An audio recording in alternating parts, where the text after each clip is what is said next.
seaktif itu. So, gitu. Belum ditanya udah dijawab. Aduh, astagfirullah. Oke, bentar ya. Oke, kita buka aja ya. Podcast apa gimana? Simpan aja di sini. Ini udah di play. Oke, kita buka ya. Assalamualaikum warahmatullahi wabarakatuh. Waalaikumsalam. Perkenalkan, saya Raffi Asraji Sibowo sebagai mahasiswa Psikologi Universitas Trisakti Kencana yang sekarang lagi melakukan penelitian untuk melakukan pembuatan artikel ilmiah.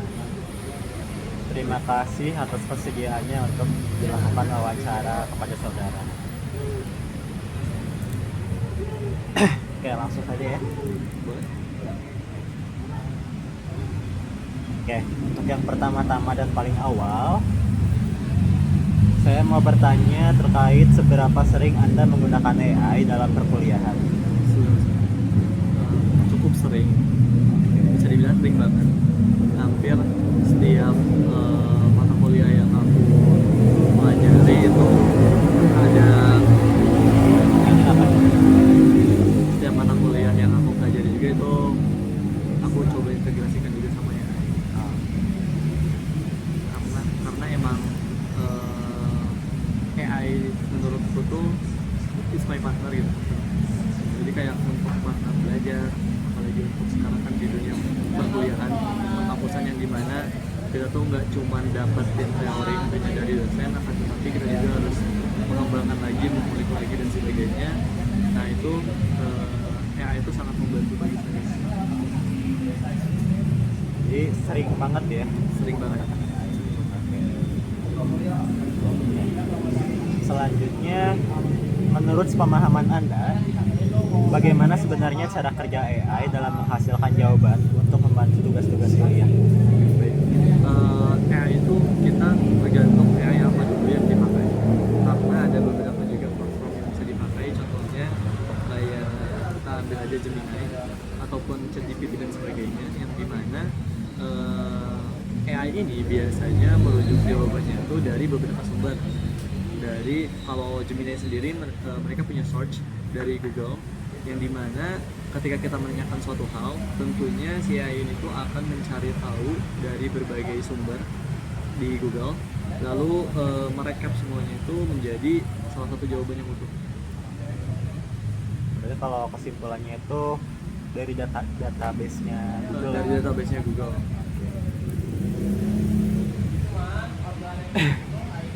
Oke, selanjutnya, menurut pandangan Anda, apakah semua jawaban yang diberikan oleh AI itu pasti benar atau Anda punya pandangan lain? Oke, baik. Menurut pemahaman saya, semua yang dijawab oleh AI itu enggak semuanya itu benar. Karena ada sifat AI yang dimana AI itu tuh selalu ngasih jawaban yang ambigu. Karena kita nggak tahu perspektif jawaban yang diberikan AI itu perspektif apa gitu. Karena contoh misal ketika kita ingin mencari tahu soal masakan, ada banyak banget perspektif yang AI itu bisa jawab, entah itu dari perspektif dari chef ataupun dari si pelayanan ataupun dari si konsumen tersebut gitu. Jadi yang dimana kalau menurutku jawaban AI itu nggak 100% itu valid, tetap kita harus cek and recheck lagi faktanya, meskipun sumbernya itu sudah oke, tapi AI itu dia masih ada yang namanya tuh bias gitu, bias. Jadi jawabannya itu enggak tentu fix.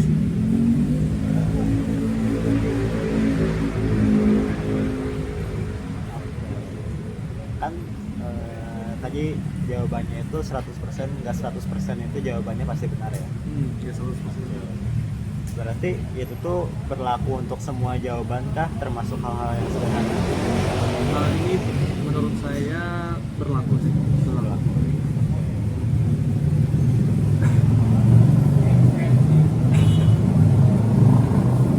Selanjutnya, bisa diceritakan bagaimana awal mula Anda menyadari bahwa AI itu tidak selalu pintar atau selalu benar dan bisa melakukan kesalahan?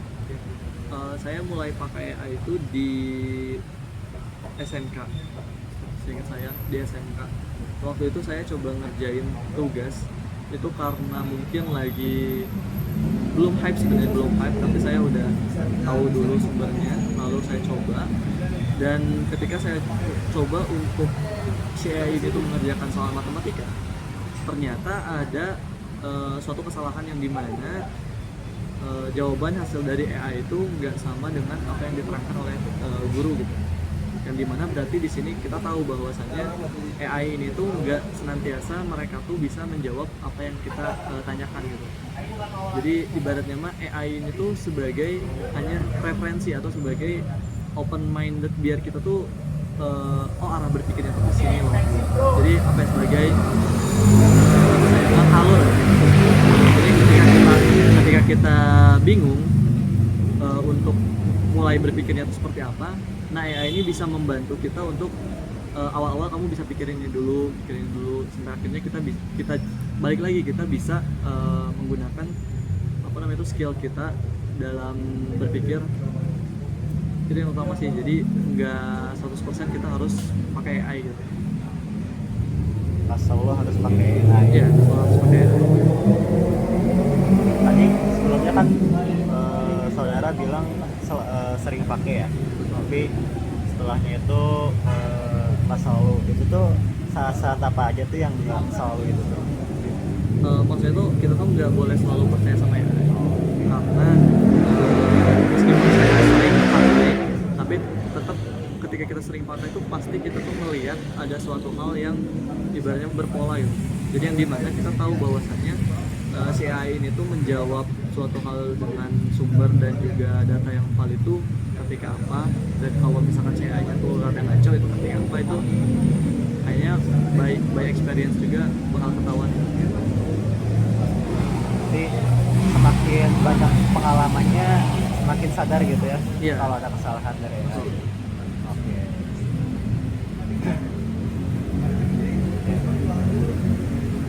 Selanjutnya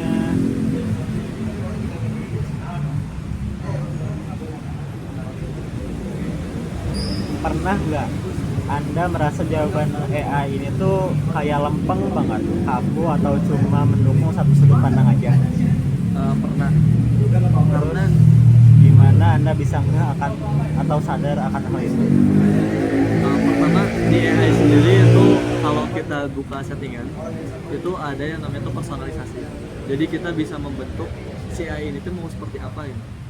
Nah, karena AI pada umumnya itu belum terpersonalisasi ataupun belum mempunyai spesifiknya tuh AI itu mau kemana, jadi dia tuh lebih menjawab itu lebih ke general. Nah, saking banyaknya dia menjawab ke general itu jadi monoton gitu. Tapi beda ceritanya kalau misalkan si AI yang kamu udah punya ini tuh kamu udah personalisasi atau udah kasih perintah untuk si AI ini tuh berperan sebagai apa, terus tuh sudut pandangnya seperti apa dan sebagainya gitu. Jadi tergantung personalisasi yang kita lakuin pada AI itu ya. Oke. Apa yang biasanya membuat Anda langsung curiga kalau jawaban dari AI itu nggak beres dan perlu diperiksa lagi? AI itu selalu senantiasa hyperbola. Jadi apapun yang menurut kita itu biasa aja, kadang AI itu bener-bener di up gitu. Nah, saya sadar tuh ketika kalau misalkan si AI ini tuh dia tuh udah enggak apa namanya tuh, poin-poin yang dibahas tuh enggak singkat, jadi dia tuh lebih memanjangkan poinnya. Biasanya kalau poin yang cukup panjang itu kita bisa ngelihat bahwasanya ada kata-kata ataupun kalimat yang dimana menurut kita itu tuh kayaknya nggak terlalu logik juga gitu, itu terlalu lebih dibesar-besarkan gitu. Karena terlalu di hyperbola, jadi kita cenderung kayak ini apa gitu, Ini apa terlalu dilebih-lebihkan. Iya betul. Nah pada kenyataannya nggak segitunya juga gitu.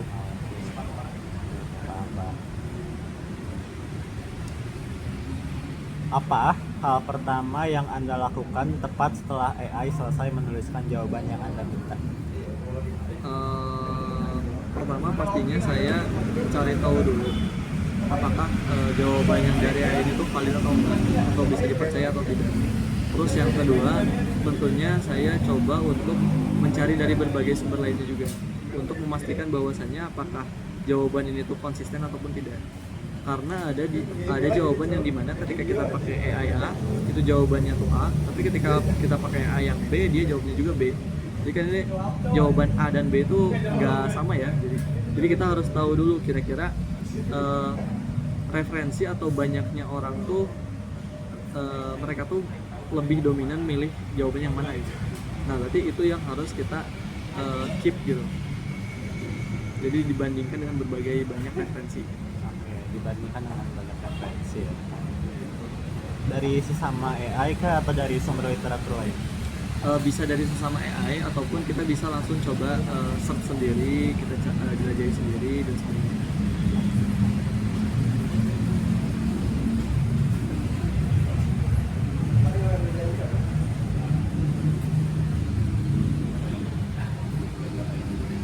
Kalau lagi baca jawaban AI, terus nemu kalimat yang rasanya aneh atau meragukan, biasanya langsung anda apain? Apakah langsung dihapus atau ditandai dulu atau bagaimana? Oke, satu kata berarti atau satu kalimat ya kayak gitu. Kalau saya biasanya ketika menemukan suatu kata ataupun kalimat yang kurang cocok, itu saya coba untuk keep dulu, lalu mengenerate si AI-nya secara ulang dengan parafrase yang berbeda gitu. Sehingga kita bisa melihat bahwa kira-kira menurut kita tuh nggak enak itu ada di mana gitu di kalimat mana. Jadi dibandingkan lagi mereka. Berarti membandingkan yang prompt sebelumnya dengan prompt yang lebih baru. Iya betul. Berarti jadi komparasi. Ya dikomparasi.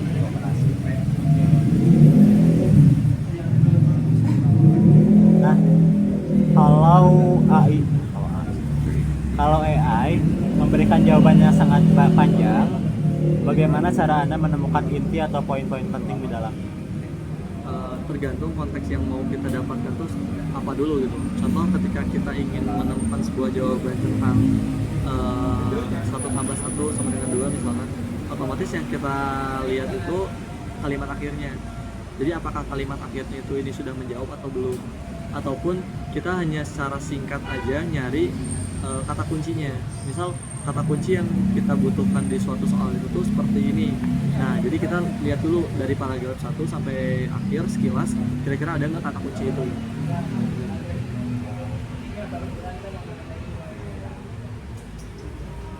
Cara kamu bisa mendapatkan kata kuncinya itu dari prompt AI itu gimana?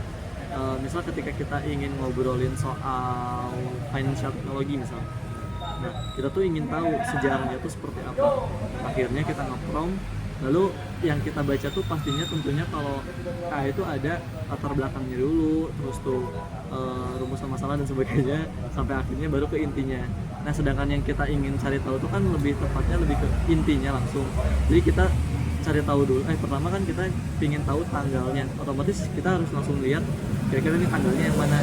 Jadi dengan bacaan yang cukup panjang, tapi kan angka tuh berbeda ya. Nah jadi kayak langsung ke detect aja gitu. Ini juga berlaku selain angka juga. Jadi misal kata kunci sejarah otomatis tahun. Jadi kata-kata yang selain ada kata tahunnya itu kita bisa skip dulu, terus sampai ada tahun ini baru kita baca gitu. Lihat poin intinya. Iya, lihat poin itu.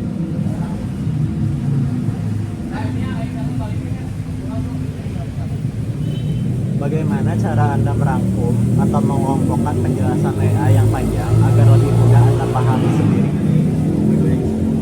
Untuk dari pembelajaran sendiri, biasanya saya menggunakan kata konsep dulu. Jadi yang dimana saya bukan suruh AI untuk mengajari saya, akan tetapi saya suruh AI untuk memberitahu kira-kira langkah-langkah untuk saya belajar ini itu seperti apa.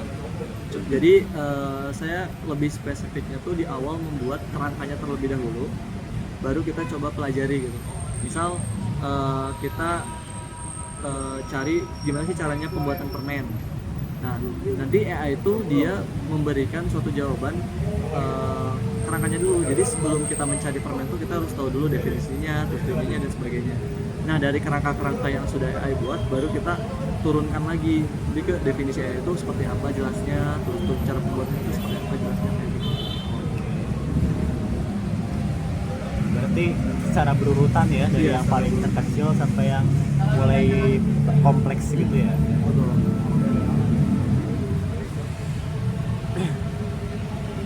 Jika penjelasan AI itu terlalu rumit atau banyak menggunakan istilah sulit, apa yang Anda lakukan untuk menyederhanakannya? Tentunya aku tanya lagi karena itu juga salah satu fitur yang aku pakai ketika aku coba untuk mendengarkan dosen belajar mengajar. Lalu dosen itu tuh mengatakan suatu kata-kata yang cukup rumit. Nah aku sering banget kata-kata itu aku translate juga ke AI sampai akhirnya AI jelasin dan sebagainya.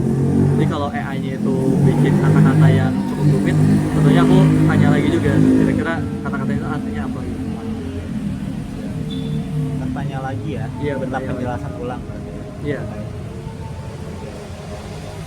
Kamu bakal hapus kata istilahnya yang karena sulit, atau kamu tetap pertahankan tapi kamu pahami aja? Aku tetap pertahankan dan aku paham karena itu ya pembelajaran baru juga sih.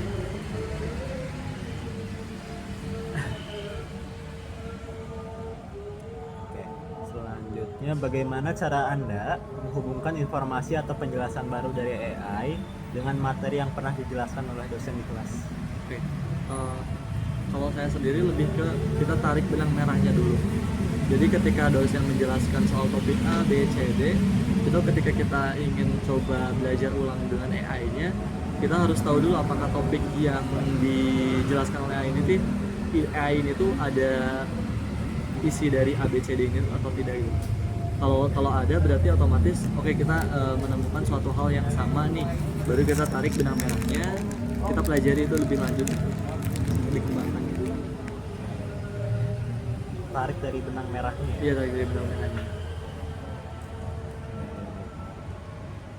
Tarik benang merah dari penjelasan dosen sama AI. Iya, jadi ketika si dosen itu tuh menjelaskan topik A, B, C, D, kita harus lihat dulu penjelasan AI itu ada nggak yang A, B, C, D. Otomatis kita tarik benang merahnya, itu yang kita pelajari untuk mempelajari apa yang udah dosen kita pelajari, apa yang udah dosen kita ajarkan gitu. Nah sedangkan selebihnya itu untuk kita bisa kembangkan si materinya. Jadi kan nggak dosen itu nggak senantiasa memberikan semuanya tuh secara detail. Jadi ibaratnya mah ini yang harus kita pahami, otomatis ini yang harus kita pelajari. Nah selebihnya itu yang kita harus pelajari sendiri gitu. Kembangkan.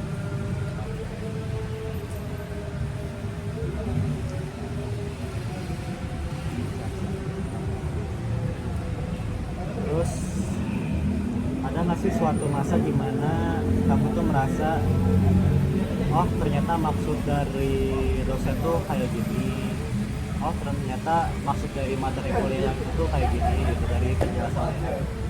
Ada, sering banget. Jadi di mana? Ini entah aku yang malas melihat dosen atau gimana, nggak tahu. Jadi ketika dosen menjelaskan tuh, aku kayak gak nerap gitu, gak masuk gitu. Tapi ketika aku coba ulik sendiri, aku pelajari sendiri, entah itu dari source video ataupun dari AI, itu lebih nerap dibandingkan aku ngedengerin dosen gitu. Jadi kayak, oh ternyata yang dosen ajarin tuh intinya mah mau kesini gitu. Oh jadi kebanyakannya jawabannya tuh aku dapat dari AI gitu. Jadi se-efektif itu ya dalam pembelajaran. Efektif. Apa yang akan Anda lakukan jika penjelasan dari AI itu ternyata berbeda atau bertolak belakang dengan apa yang Anda ketahui selama ini? Jadikan itu sebagai referensi tentunya. Jadi kita untuk menyikapi benar dan salah tuh kita nggak bisa lihat dari satu perspektif aja. Kita harus lihat dari berbagai perspektif. Jadi ketika si AI itu menjawab suatu jawaban yang menurut kita tuh nggak terlalu relate, tetap kita tampung, tapi kita tetap balik lagi tarik benang merahnya. Jadi kayak misal, oh ini masih ada yang relate-nya nih di bagian sininya, nah kita tarik itunya. Tetap ditarik ya, tetap ditarik. tarik tali merah. Iya, tapi nggak semuanya gitu, nggak secara utuh. Nyari yang relevan.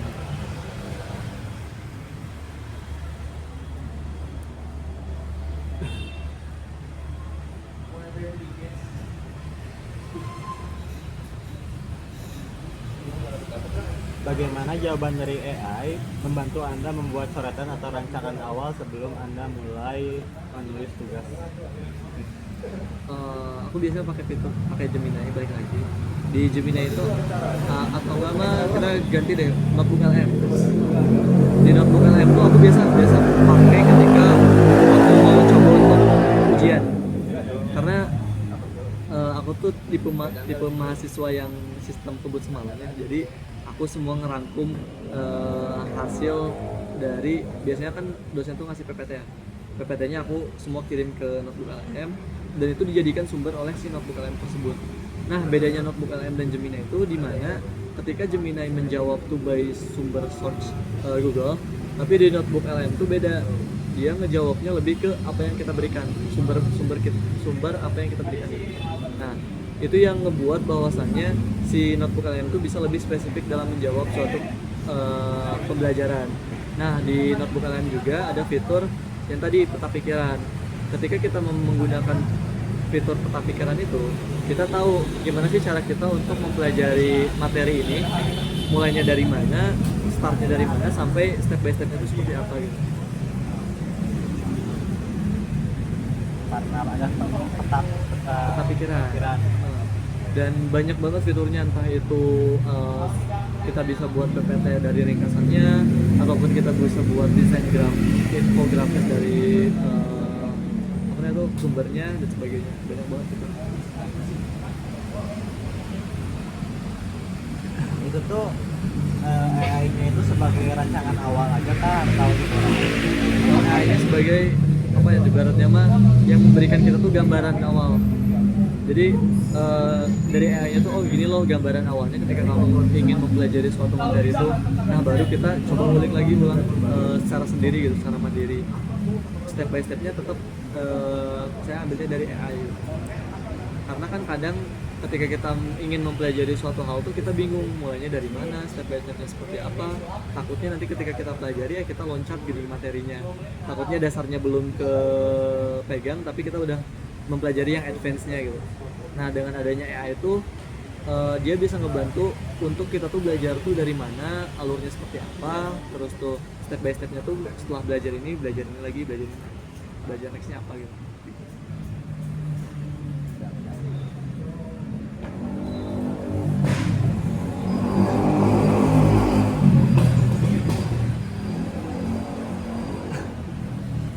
Bagaimana Anda memastikan bahwa Anda benar-benar paham maksud dari tulisan AI tersebut dan bukan hanya sekedar membaca lewat saja?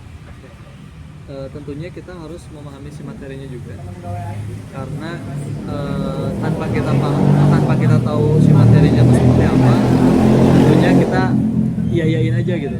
Tapi bedanya kalau misalkan kita tuh seenggaknya ada gambaran deh materinya tuh ngejelasin apa gitu. Jadi kita punya patokan juga ketika si AI itu menjawab, kira-kira sama nggak sama apa yang kita pikirkan gitu. Tetap kita harus ibaratnya punya basicnya dulu gitu. Jadi yang pertama-tama dan pastinya kita harus paham dulu masalah materinya. Sedikit tahu aja, sekedar tahu aja, nggak perlu paham.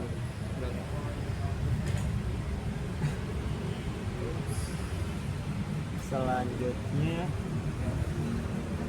bagaimana cara Anda menyusun kalimat pertanyaan atau prompt saat meminta bantuan AI agar jawabannya keluar sesuai dengan keinginan Anda? Kalau saya sendiri itu saya biasanya menggunakan metode parts. Parts itu persona, lalu action, R-nya itu pokoknya mah yang saya tahu tuh kita harus kasih peran dulu nih si AI ini sebagai apa. Misal kita ingin membuat sebuah nasi goreng, tentunya kita harus beri peran si AI ini tuh sebagai chef yang biasa memasak nasi goreng. Terus actionnya apa?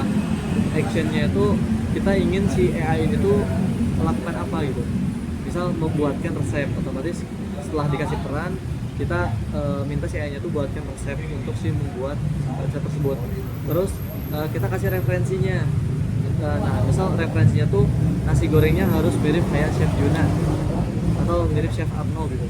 Nah, itu dijadikan referensi juga. Terus atau enggak mah kita berikan juga sedikit informasi yang kita ketahui tentang pembuatan nasi goreng di dalam prompt itu. Nah, setelah itu terakhir outputnya itu mau seperti apa. Misal entah itu sebuah teks, entah itu sebuah paragraf, ataupun desain grafis, ataupun langkah-langkah dan sebagainya gitu. Pakai prompt parts. Bahasa Inggrisnya kan persona, action, referensi, kayaknya tuh.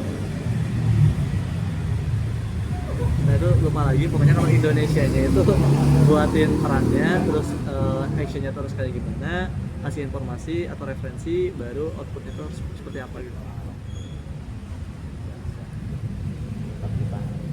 Pakai prompt parts. Iya.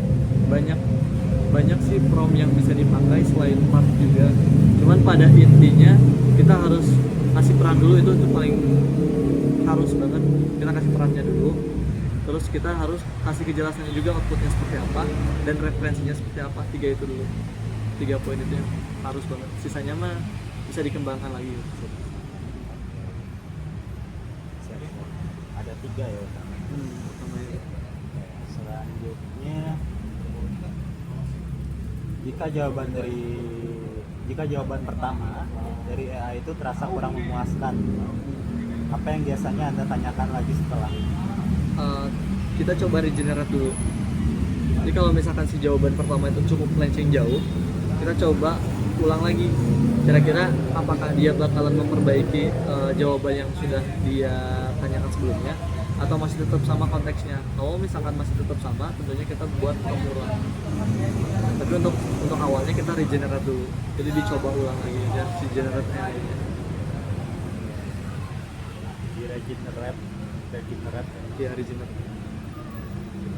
Selanjutnya, pernahkah Anda mencoba mengobrol atau berdiskusi bolak-balik dengan AI untuk mengupas stok Tugas kalau Apa itu untuk tugas? tugas sendiri belum pernah.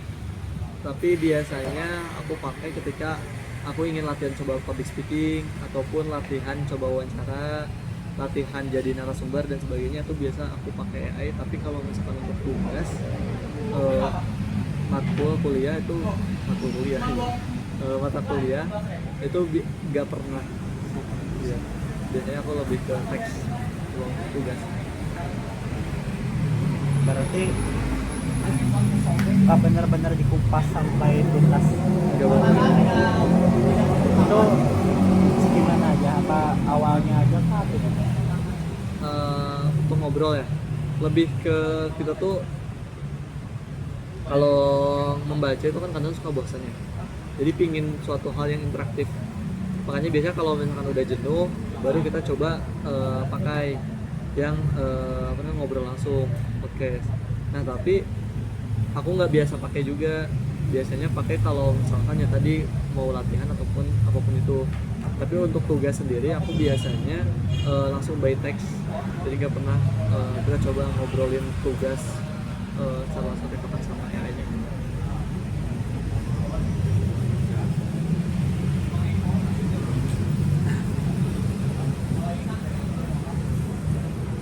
Apa yang Anda lakukan atau tanyakan kepada AI ketika Anda ingin menguji apakah argumen atau data yang diberikan itu benar-benar kuat? Boleh diulang lagi? Apa yang Anda lakukan atau tanyakan kepada AI ketika Anda ingin menguji apakah argumen atau data yang diberikan itu benar-benar bagus atau benar-benar kuat? Argumen dari kita atau dari AI-nya? Argumen dari kita atau dari AI-nya? Dari AI. Dari AI-nya. Tentunya kita harus lihat dari konsistensi AI-nya itu. Apakah dia selalu menjawab kerana situ dengan ibaratnya hal yang sama terus menerus, atau enggak dia belok-belok gitu jawabannya, awalnya A tiba-tiba waktu pas di permulaan jawabannya B dan sebagainya gitu. Kita harus lihat dulu konsistensinya dulu dalam menjawab. Terus yang kedua, tetap kita harus cek validasinya kira-kira sumber yang dibawakan oleh AI ini benar valid atau enggak. Contoh misal kita bisa ngasih si AI ini tuh berikan sumber dari argumen kamu misalkan. Nah, emang kadang AI itu tuh memberikan sumber, tapi kita tidak tahu apakah sumber itu bisa diklik atau tidak. Sumber itu tuh benar ada apa tidak. Karena ketika aku coba untuk si AI ini tuh memberikan sumber, ada yang dimana sumber itu tuh kita bisa cari informasinya, ada juga yang kadang not 404 ya gitu. Jadi nggak found lah gitu, nggak didapat gitu. Nah kita harus cek dulu validasi. Ketika kita sudah apa tadi itu melihat konsistensinya, baru kita ngecek validasi bahwasanya argumen itu benar apa enggak. Setelah itu baru kita coba bandingkan gak cuma dari satu perspektif tapi dari berbagai perspektif, apakah si argumen ini tuh cukup kuat atau tidak gitu. Validasi gitu. Ya, validasi.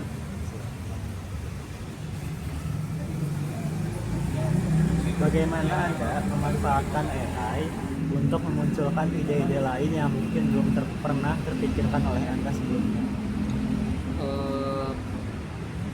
Ide-ide yang tidak pernah saya pikirkan atau Masyarakat tidak pernah orang pikirkan.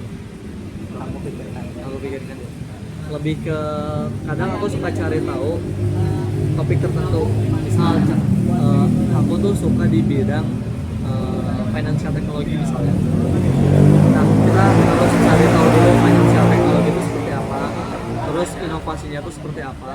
Nah, kadang ada ketika si AI ini ngejelasin tuh ada hal yang bikin kita tuh ingin cari tahu lebih lanjut nih. Nah, itu kita coba cari tahu dulu sampai akhirnya kadang ketika kita terus-terusan mengulik lebih dalam, itu ada suatu hal yang kadang gak pernah kita pikirkan gitu. Jadi kayak karena kita udah tahu si teorinya itu seperti ini, sebelumnya kita nggak tahu, tapi sekarang kita udah tahu, ternyata ada suatu inovasi yang bisa kita kasih gitu di sini. Nah itu tuh biasanya karena kita coba terus ngulik kategori materi yang sama, tapi terus diperdalam gitu sampai kita tuh benar-benar paham. Berarti pada dasarnya kita bisa dapetin ide-ide baru itu dari cara kita mengulik sesuatu hal sama AI. Iya betul. Kalau untuk prompt AI-nya sendiri, jujur aku belum pernah kayak coba berikan ide dan sebagainya, itu belum pernah. Tapi kalau untuk kita coba pelajari, terus kita pahami dan ada ide yang muncul di kepala itu biasanya sering. Cenderung banyak di kepala ya. Hanya AI-nya tuh hanya untuk apa ya, spark percikan doang gitu. Jadi kayak ini harusnya berpikirnya ke sini sampai akhirnya kayak ting, oh iya ini. Sebagai arahan ya. Iya, sebagai arahan. Oke. Selanjutnya, ketika AI memberikan sebuah pendapat, bagaimana cara Anda meminta dia untuk menjelaskan alasan atau dasar di balik pendapatnya itu?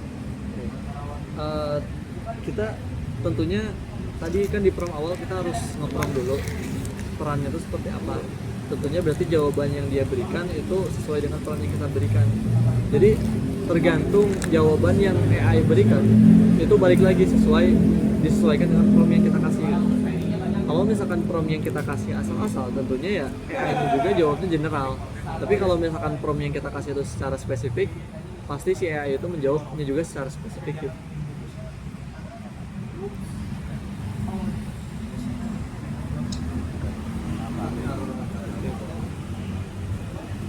Seberapa sering Anda meminta AI untuk menjelaskan ulang menggunakan contoh atau perumpamaan yang lebih sederhana? Jarang sih, jarang. Kebanyakan ketika saya coba untuk ulik kembali menggunakan AI cukup dapat dimengerti juga. Jadi nggak yang wah ini kayaknya susah banget harus disederhanain lagi. Belum pernah kepikiran. Berarti menurut Anda tuh penjelasan dari AI itu udah mudah dipahami? Cukup dari mana? Selanjutnya,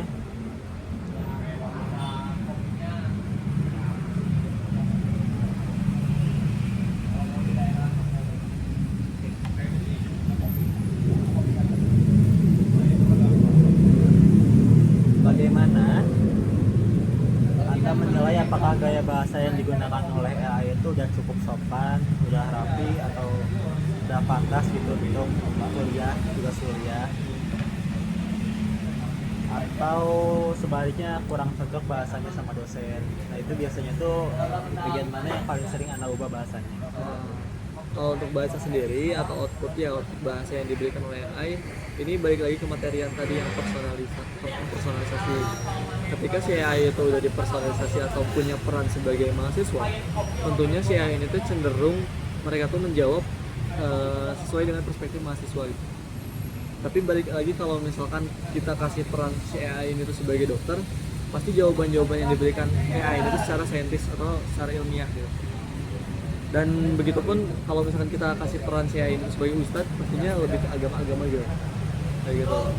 Berarti tergantung dengan personalisasi ya, atau yang diambil ya. Betul. AI.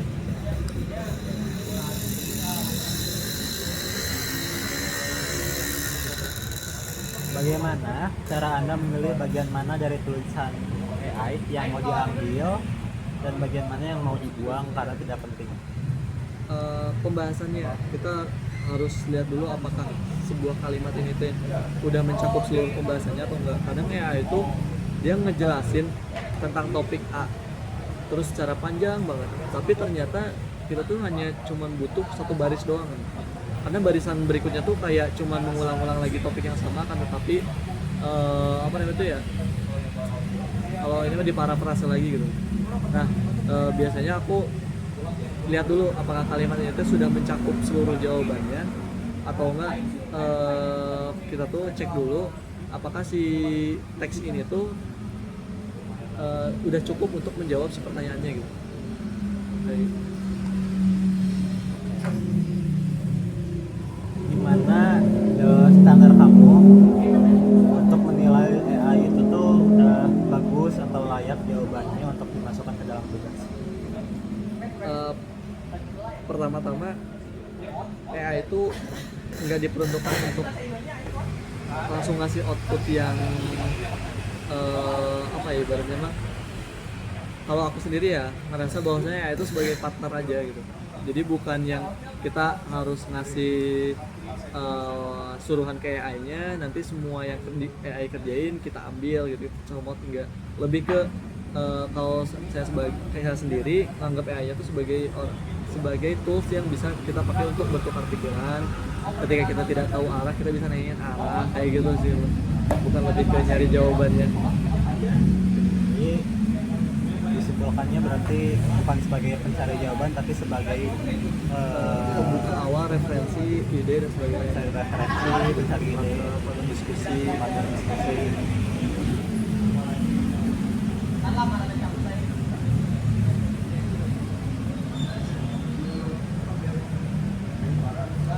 Bagaimana cara Anda mencocokkan kembali informasi dari AI dengan buku kuliah, jurnal, atau materi dari dosen yang Anda punya? Biasanya saya pakai notebook LM. Kenapa? Karena ya tadi sumbernya tuh sesuai dengan apa yang kita berikan gitu. Jadi nggak akan keluar dari sumber apa yang kita berikan.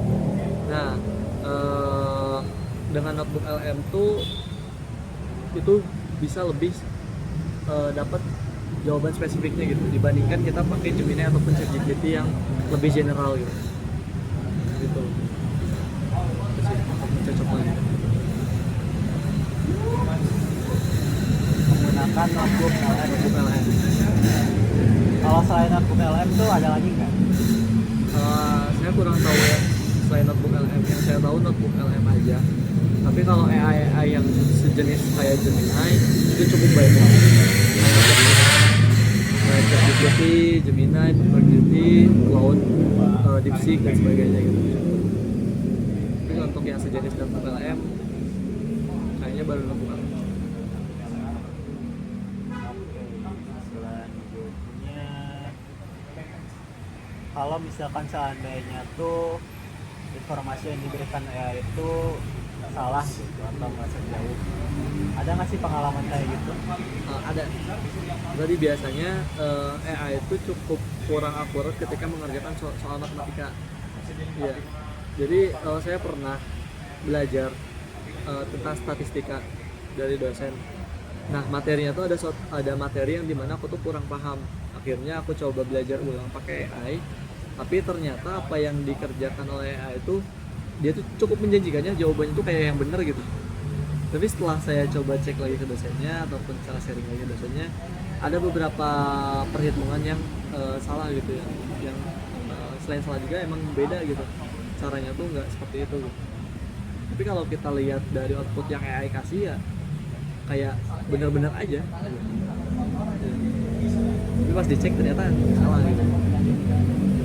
Berarti kalau kayak gitu apakah bisa disimpulkan kalau AI itu terlihat seperti pintar tapi sebenarnya tuh kita harus cek lagi gitu. Iya benar. Pintarannya. Iya tetap AI itu enggak, ya tadi kata aku enggak jadiin hasil akhir, tapi AI itu jadiin untuk kita tuh open minded gitu, untuk referensi, untuk gimana sih caranya berpikir tentang materi itu, gimana caranya berpikir kesananya, terus tuh dari materi itu apa aja yang harus kamu ketahui dulu basicnya. Nah lebih ke gitunya sih, Benar-benar sebagai partner. sebagai partnernya aja. Jangan ibaratnya mah kamu ujian yang kerjain AI gitu, ya gitu juga. Tetap yang harus ujiannya kamu gitu. Nah, secara keseluruhan, seberapa besar usaha Anda untuk memeriksa ulang jawaban AI tersebut dibandingkan dengan langsung menyalinnya? Kalau ini masuknya sebenarnya mah gimana mood ya? Kadang ketika aku emang lagi suka untuk mengulik sesuatu ataupun suka mengulik suatu materi, apa yang dihasilkan oleh AI itu kita coba lebih di brainstorming lagi. Tapi ketika ibaratnya kita udah mepet deadline ataupun ya ibarat udah kepepet harus ngumpulin langsung, ya mau gak mau biasanya langsung ke kopas. Berarti tergantung dengan waktu ya. Iya waktu. Kalau ada waktu lebih Kita lebih bisa dilakuin ya, lebih brainstorming. brainstorming. Kalau misalkan waktunya mepet, biasanya langsung copy paste. Langsung copy paste ya. Udah nama. Guys, tiga channel bisa. Yang penting mah beres kan itu. Tapi lebih sering brainstorming atau copy paste? Brainstorming. Brainstorming. Karena biasanya kalau ngerjain tugas hari H ketika tugas itu dikasih langsung jadi waktunya masih lama lah jadi.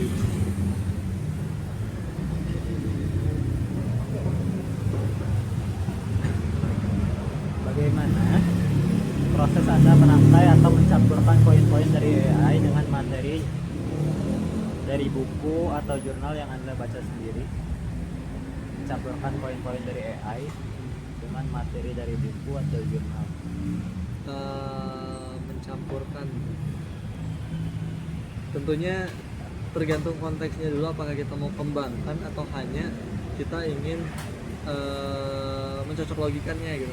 Jadi kalau misalkan untuk kita ibaratnya mah tahu atau mencocok logikan suatu materinya, itu biasanya tadi pakai notebook AR, karena tinggal ibaratnya mah jurnal yang kita baca tinggal kita kasih juga, terus tuh pengalaman yang kita punya itu coba kita curahkan juga sebagai referensi di promptnya. Nah itu juga membuat si output dari si AI itu lebih spesifik. Tapi kalau untuk dikembangkan itu biasanya kita pakai Google Gemini atau aku biasanya pakai Google Gemini ataupun ChatGPT yang dimana itu kan open source ya. Jadi ketika kita menanyakan suatu hal itu masih bisa dikembangkan gitu.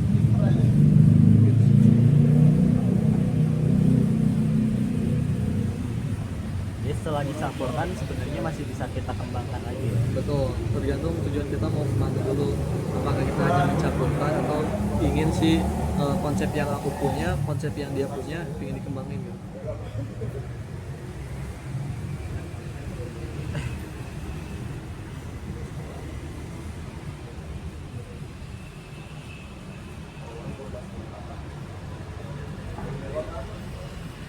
Nah, setelah membaca jawaban dari AI dan buku-buku lain, gimana cara Anda menuliskan kembali kesimpulan tugas itu dengan gaya bahasa Anda sendiri? Aku biasanya untuk mendapatkan suatu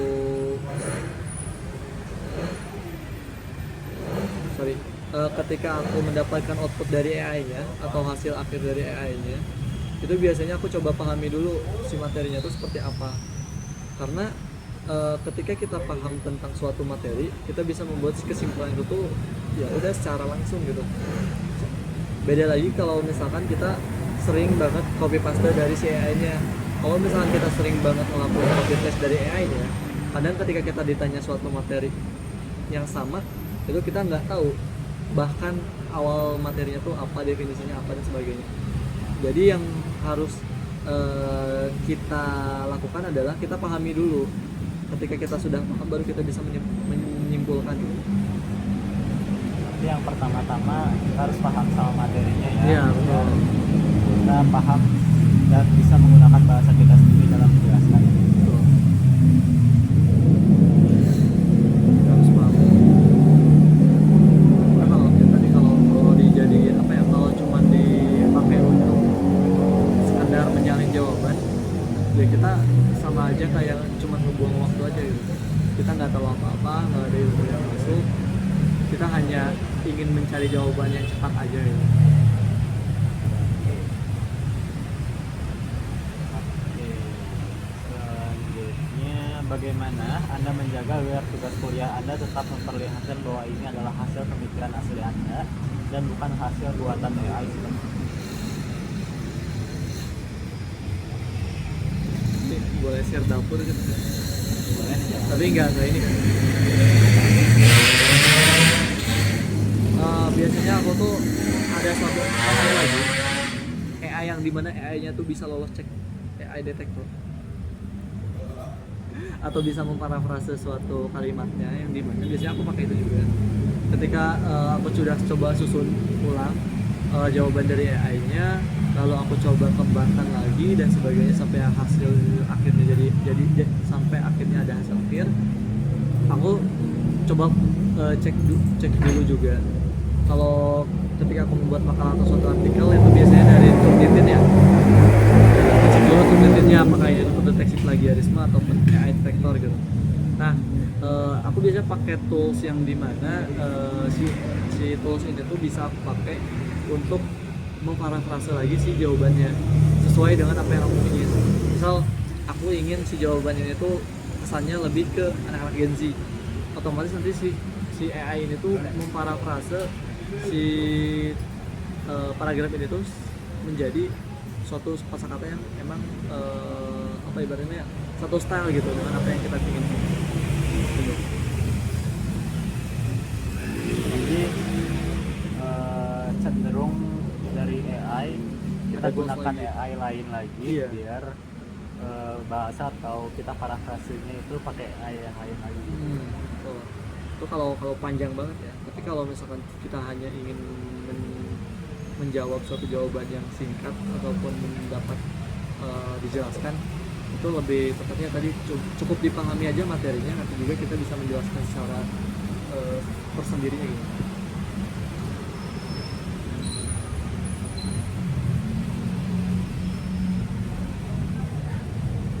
Oke. Selanjutnya, sebelum mengumpulkan tugas ke dosen, bagaimana Anda memastikan bahwa semua informasi yang sudah digabungkan tadi benar-benar menjawab pertanyaan tugas? Tentunya kita baca ulang lagi soalnya, lalu kita coba baca jawabannya juga, apakah itu sudah cukup menjawab dari soalnya atau enggak. Itu aja sih. Iya. Karena kalau copas kan kita nggak baca lagi, jadi kayak kita nggak tahu itu berapa kali. Tapi dengan cara kita baca lagi kan kita tahu, kayaknya ini ada yang kurang deh, kayaknya ini udah pas deh. Nanti kalau disusul itu kita lihat relevansinya ya, Iya, lihat antara relevansi. jawaban sama tugas. Betul. Selanjutnya, apa yang Anda rasakan ketika berhasil menyelesaikan tugas yang menggabungkan bantuan AI dengan hasil kerja keras berpikir Anda sendiri? Spesifik yang dirasakan seperti apa? Apakah ada perasaan tenang, ada perasaan puas, ada perasaan Gimana ya jelasin ini? Biasa aja, mungkin karena udah terbiasa banget, sudah terbiasa juga, sudah sering juga, jadi kayak ya udah suatu hal yang biasa gitu. karena udah terbiasa? Karena udah terbiasa. Biasa. nggak ada kepuasan sendiri ya. Siap, sudah cukup. Oh, udah. Terima kasih. Oke, Terima kasih lagi. oh, Ya, mau di Iya. wawancara dengan sebelumnya. ini mau wawancara. Saya tutup. Wassalamualaikum warahmatullahi wabarakatuh. Waalaikumsalam. Alhamdulillah.